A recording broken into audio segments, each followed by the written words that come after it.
अस्सलामुअलैकुम नाजरीन, आप देख रहे हैं 44 टीवी। मैं हूं आपकी होस्ट नाला। इस वक्त हमारे साथ लाइन पर मौजूद हैं हमारे एंकर पर्सन सरदार जावेद आशिक डोगर। जी सरदार जावेद आशिक, हमें तफसीलात से आगाह कीजिएगा।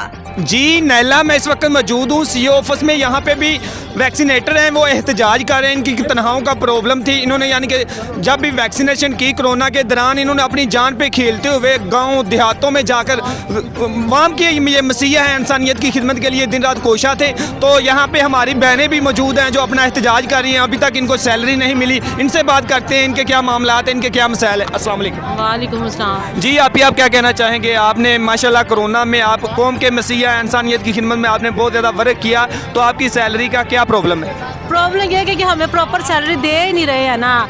डिस्ट्रिक्ट कसूर को इतने मेडल, इतनी शीट मिली है, वो किसकी वजह से मिली है? डॉक्टर की वजह से तो नहीं मिली। जितने मेरे भाई बहन यहाँ पे खड़े हैं, सुबह से जाके शाम को जब काम करके अपनी ड्यूटी सर अंजाम दे के आते हैं, और मैं वॉलंटियर हूँ।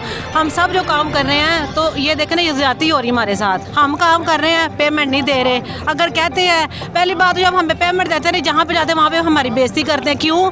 डॉक्टर लाइफ साहब हमें जवाब देना, DDHO जो भी है, ये सारे क्यों ऐसा करते हैं हमारे साथ?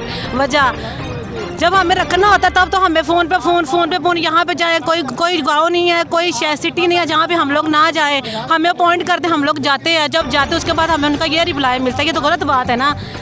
अगर आपके मुतालबा नहीं माने जाते, आपको सैलरी नहीं दी जाएगी, तो आपका एहतजाज कब तक जारी रहेगा? जब तक नहीं देंगे हम करेंगे, क्योंकि ये हमारा हक और इन्हें हमारा हक अदा करना पड़ेगा। गवर्नमेंट से पे किस चीज़ की लेते हैं? अपनी जेबें भरने के लिए। और हम लोग क्या कर सकते हैं? वो यही सोचते हैं कि ये कमज़ोर लोग, हम इन्हें अपॉइंट करेंगे, बाद में रिफ्यूज़ कर देंगे, मिसप्लेस करेंगे, तो ये क्या कर लेंगे? पर ये गलत बात है ना। जब इंसान एकजुट बन जाता है ना, तो बड़ा कुछ कर सकता है। तो बस ये हमारे वाजिबात अदा करें। हम इनसे कोई मसला अगर नहीं करेंगे तो हम ये एहतजाज हमारा चलता रहेगा। जी ये थी हमारी फ़ीमेल बहनें जिन्होंने कहा कि जब तक हमारे वाजिबात हमें अदा नहीं किए जाते, हमारा एहतजाज जारी रहेगा। अब हमारे पास कुछ मर्द हज़रात भी मौजूद हैं, उनसे बात करते हैं, वो क्या कहना चाहते हैं इस हवाले से। अस्सलाम वालेकुम सर। जी वालेकुम अस्सलाम। प्यारे भाई, आप क्या कहना चाहेंगे? आपके जो वाजिबात हैं वो अदा नहीं किए जाते, तो इस हवाले से आप क्या कहना चाहेंगे? जी मेरा नाम कैसर रियाज है, चेयरमैन हूँ मैं CDC सुपरवाइज़र यूनियन कसूर का। ये मेरे वैक्सीनेटर्स भाई जो आज सरापा एहतजाज हैं, ये बिल्कुल दुरुस्त फरमा रहे हैं। हम लोगों से बार बार कैंपेन्स करवाई जाती हैं। हमें कहा गया कि जनाब कोरोना की वैक्सीनेशन जो है वो आप करें, और अपने साथ इलाके से कुछ लोगों को अपने साथ हायर करके लगाएं, हम उनको पे करेंगे। हमने इसी बात को मद्देनज़र रखते हुए लोगों को हायर किया, अपने साथ काम करवाया। सुबह से ले के जनाब रात इशा तक जो है ना लोग काम करते रहे।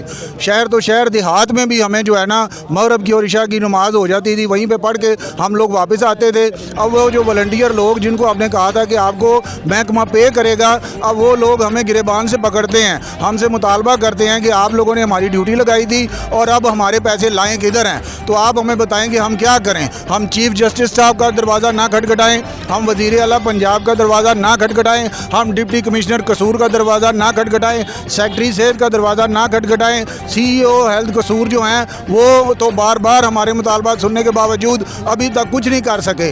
अब हमें उम्मीद है कि डिप्टी कमिश्नर साहब इस बात का ज़रूर नोटिस लेंगे और हमारे जो जायज़ मुतालबात हैं उनको हल करने के लिए भरपूर कोशिश करेंगे और तहकीक करेंगे और पता चलाएंगे कि इस सारे मामलात में बददियानती किसकी है, खुर्द-बुर्द किसने की है और कौन बंदा ये सारे पैसे हड़प कर गया है। जी प्यारे भाई, आप क्या कहना चाहेंगे?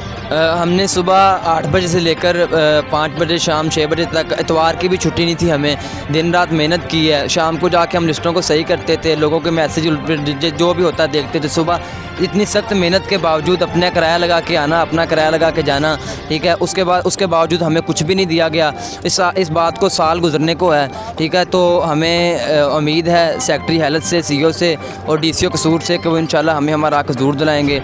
ये ऐसे बेबाक लोग हैं कि जो जिस बंदे ने पैसे खाए हैं कहता कि आप लोग जिहाद कर रहे हैं, ठीक है। अगर जिहाद कर रहे हैं तो अपनी बहन बेटी को लाओ, इन बहनों के साथ, इनके साथ वो दरवाज़ा खटखटाएं जाके। अपनी बेटी को कहो कि बहना, तुमने बहन को कहो बहना तुमने जाना है 8 बजे, तो तुमने लोगों के दरवाजे खटखटाने हैं बुरी नज़रों के सामने। तरह तरह के हालात से गुजरना पड़ता है। हमें मालूम है हमारे साथ बहनें थी, लोग किस तरह का रवैया अपनाते हैं। तो अपनी बेटी को, बहन को सुबह भेजना, सुबह 8 बजे 5 बजे उनको वापस बुलाना, फिर उनसे शाम को बैठ के पूछना कि ये जहाद कैसा रहा आपका। और उनको जी हमारे पास वैक्सीनेटर मौजूद थे, हमारी बहनें भी मौजूद थे, हमारे भाई भी मौजूद थे। उनका कहना है कि हमारे पैसे हड़प कर लिए गए, बददियानती के साथ हमारे पैसे खा लिए गए। हमने बहुत ज़्यादा मेहनत की। तो जो भी ये लोग मुलव्वस हैं, डॉक्टर लाइक हैं या जो भी उनके चाहने वाले हैं, उनके खिलाफ कानूनी कार्रवाई होनी चाहिए। इसी के साथ अपने मेज़बान सरदार जावेद आशिक डोगर को दीजिए इजाज़त। अल्लाह निगहबान।